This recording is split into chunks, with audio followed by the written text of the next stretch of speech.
दोस्तों जय मसीह की। कैसे हैं आप सब लोग। मैं आशा करता हूं कि आप सभी लोग बहुत अच्छे होंगे।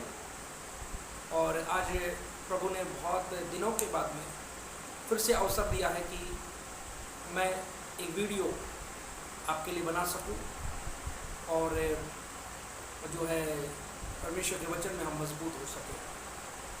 तो अगर मैं आपसे निवेदन करना चाहूँगा, अगर आपने हमारा चैनल अभी तक सब्सक्राइब नहीं किया है तो कृपया करके जो रेड बटन है उसे दबा दीजिए, ताकि जो हमारे आने वाले नोटिफिकेशन है वो आपके पास पहुंच जाए। और आज का हमारा टॉपिक है दशमांश चर्च में दे या नहीं दे। तो प्रियो, ये एक बहुत ही ऐसा एक मामला है जो कई चर्चों में सिखाया जाता है, कई जगह पर इसको नहीं सिखाया जाता है। बहुत सारी गलत शिक्षाएं इसके विषय में दी जाती है। और आज इस जो है मसीह जगत के अंदर ये बहुत ज़्यादा हो चुका है कि कई लोग बोलते दशमांश देना चाहिए, कई लोग बोलते दशमांश नहीं देना चाहिए। और कई लोग बोलते हैं कि ये जो पुराने नियम की व्यवस्था है। लेकिन आज हम प्रभु के वचन से कुछ बातों को सीखेंगे और हम जानेंगे कि क्या हमें दशमांश देना चाहिए कि नहीं देना चाहिए। तो मैं आज आपसे ये बोलना चाहता हूँ कि क्या बाइबल देने के विषय में मना करती है। पहली बात, आपको दशमांश क्यों नहीं देना चाहिए? क्या बाइबल मना करती है? हाँ, अगर बाइबल आपको मना करती है कि आपको दशमांश नहीं देना चाहिए तो आपको नहीं देना चाहिए। पर बाइबल इस विषय में क्या कहती है? हाँ, पुराने नियम के अंदर इस बात की व्यवस्था थी कि दशमांश देना चाहिए, लेकिन नए नियम में ऐसी कोई व्यवस्था नहीं है। नए नियम में ऐसी कोई कठोर आज्ञा भी नहीं है। लेकिन नए नियम के अंदर जो देने की प्रक्रिया है, जो परमेश्वर की सेवकाई और परमेश्वर के लोगों को देने की जो प्रक्रिया है, उसमें कोई भी कमी घटी नहीं बताई गई है।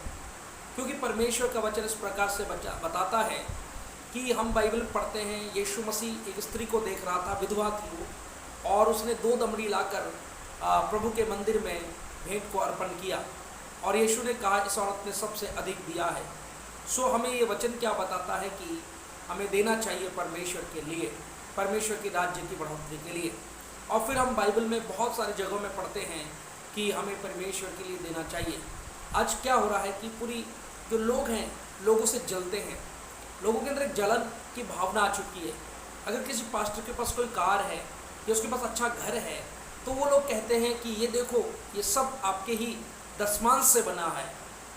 और वो लोग ये भी बोलते हैं कि आप पूछो पास्टर से कि वो आपके दशमांश का क्या करता है।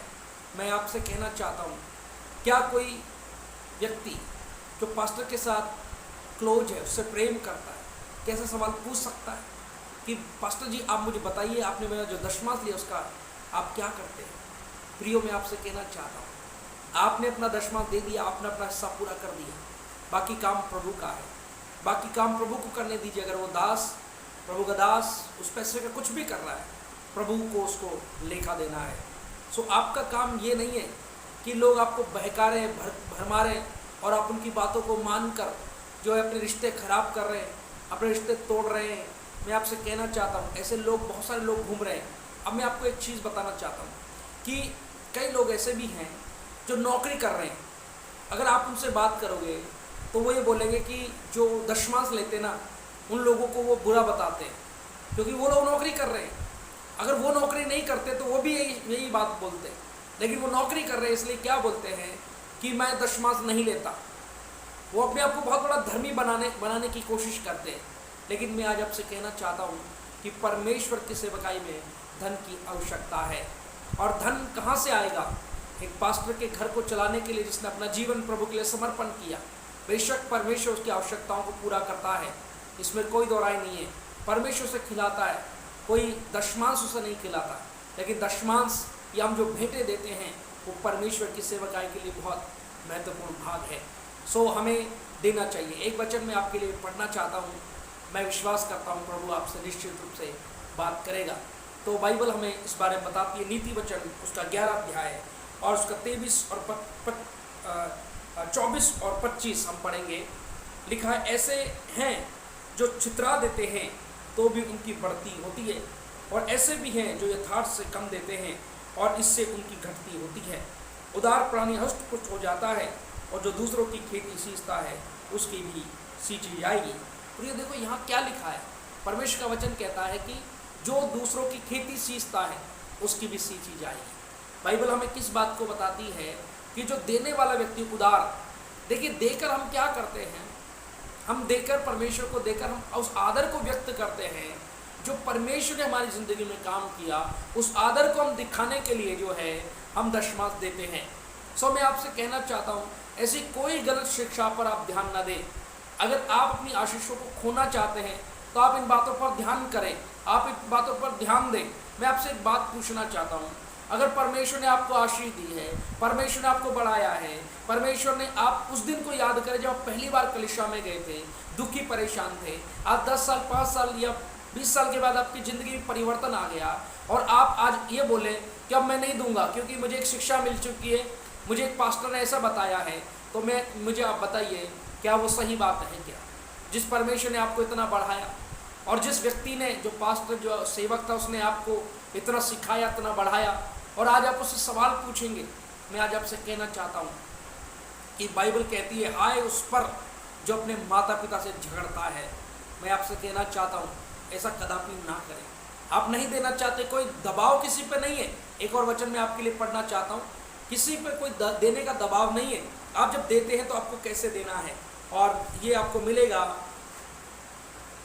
माफ कीजिए, 2 कुरिन्थियों और उसका 8वां अध्याय और 9वां अध्याय में भी इस बात के लिए लिखा है। देखिए, अगर मैं आपके लिए पढ़ना चाहता हूँ 8 का 2 कुरिन्थियों, माफ कीजिए, 2 कुरिन्थियों और 8वां अध्याय है, और उसका जो है वचन पढ़ना चाहता हूँ कि 3 वचन से मैं पढ़ना चाहता हूँ।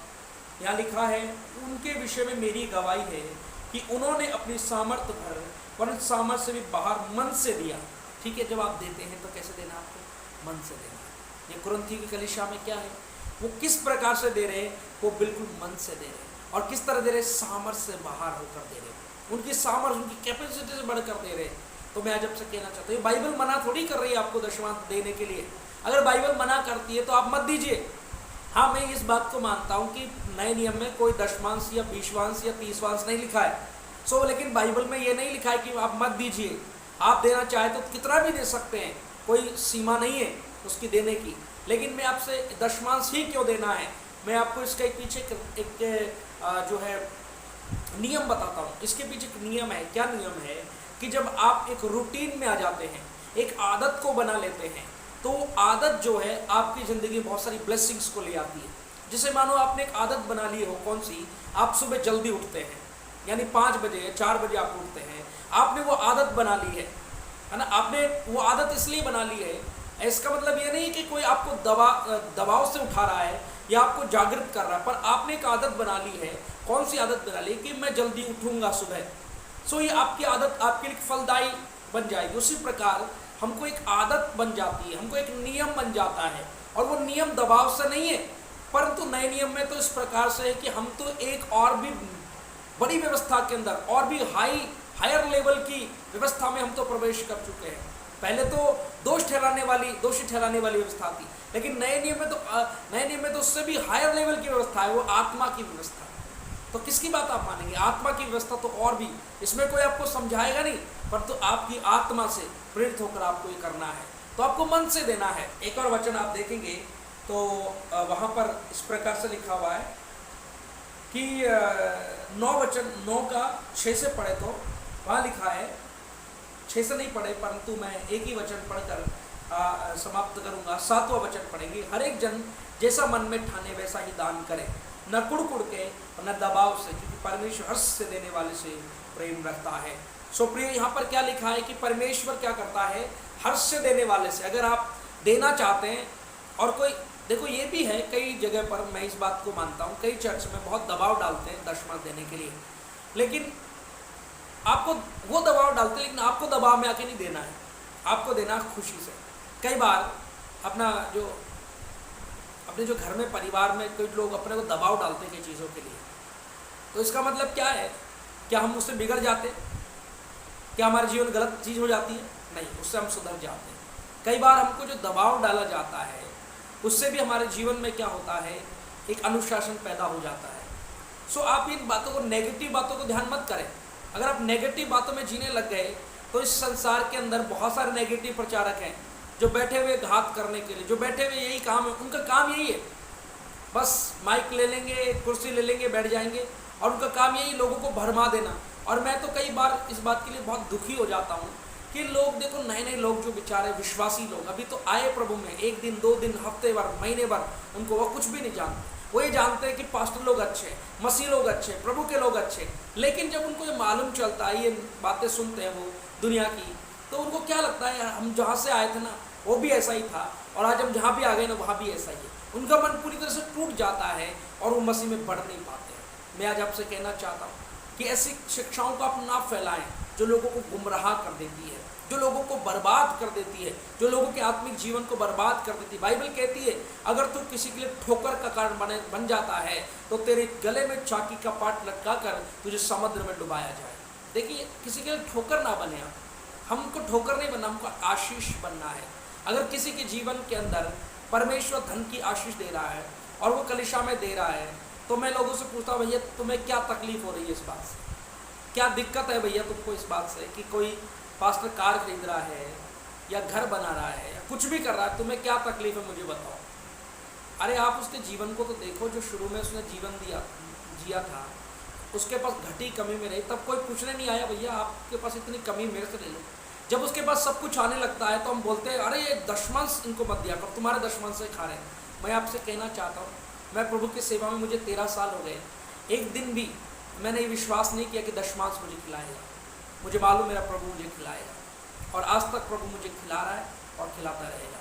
मैं लोगों को इस बात के लिए बोलता हूँ कि अगर दशमांश आप देते हैं या प्रभु को देते हैं तो वो आपकी आशीष के लिए है, वो आपके जीवन के लिए है, वो मेरे लिए नहीं है। इसलिए मैं आज आपको उत्साहित करना चाहता हूँ, आप जिस भी कलीसिया में जा रहे हैं, आप जहाँ भी जा रहे हैं, आप उसी कलीसिया में उसी पास्टर को अपना दशमांश दीजिए, क्योंकि वो आपके लिए, बाइबल कहती है वो प्रभु का दास आपके लिए दिन रात क्या करता है, प्रार्थना करता है और जागता रहता है। और ऐसा लिखा हुआ बाइबल में तो कि उसे तुम्हारे प्राणों का लेखा देना पड़ेगा। आप सोचो कितनी बड़ी बात है। मैं आज आपसे कहना चाहता हूँ, आपको उत्साहित करना चाहता हूँ कि आप लगातार दे सकते हैं दशमांश। बाइबल इसके बारे में कुछ मना नहीं करती है। कुछ लोग हैं जो फाड़ खाने वाले भेड़िए जो इस विषय में बातें करते हैं, इस विषय में बोलते हैं। आज तक मैंने अपने जीवन के अंदर ऐसा कोई व्यक्ति नहीं देखा जिसने दशमांश दिया हो और वो जीवन में परेशान हो। मेरे कलीसिया में जितने भी लोग आते हैं, जो लोग दशमांश देते हैं, आज उनके जीवन को आप देखेंगे तो आज वो कहीं हद तक बहुत बेहतर पोजीशन में है। फाइनेंशियली बात कर रहा हूँ मैं, फाइनेंशियली बात कर रहा हूँ। सो आप जो भी मेरा वीडियो देख रहे हैं, आप जो भी मुझे सुन रहे हैं, मैं आपसे बात कर रहा हूँ कि आप इन बातों में ना फंसे, परंतु आप परमेश्वर की पवित्रता पे, परमेश्वर की ओर ध्यान करें। एक मेरे पास पिछले दिन में किसी ने मुझे एक बात बोली, क्या भैया मैंने बपतिस्मा नहीं लिया तो मुझे तो दशमांश देने की ज़रूरत ही नहीं है। मैं आपसे कहना चाहता हूँ, आपका दशमांश बपतिस्मा से जुड़ा हुआ नहीं है, आपका दशमांश परमेश्वर के रिश्ते से जुड़ा हुआ है। अगर आपका परमेश्वर के साथ रिश्ता सही है तो आप दे सकते हैं, अगर आपका परमेश्वर के साथ रिश्ता सही नहीं है तो आप दशमांश के आप 50वां हिस्सा भी देंगे तो भी कोई फ़ायदा नहीं होगा। सो ये बातें जो शिक्षाएँ हैं, इस संसार में गलत शिक्षा फैलाकर लोगों को गुमराह किया जा रहा, भरमाया जा रहा है। मैं आपको उत्साहित करूँगा आज रात कि परमेश्वर के वचन पर ध्यान करें और परमेश्वर के बातों पर ध्यान करें और परमेश्वर आपको बहुत ऐसे आशीष और अनुग्रह करेगा। God bless.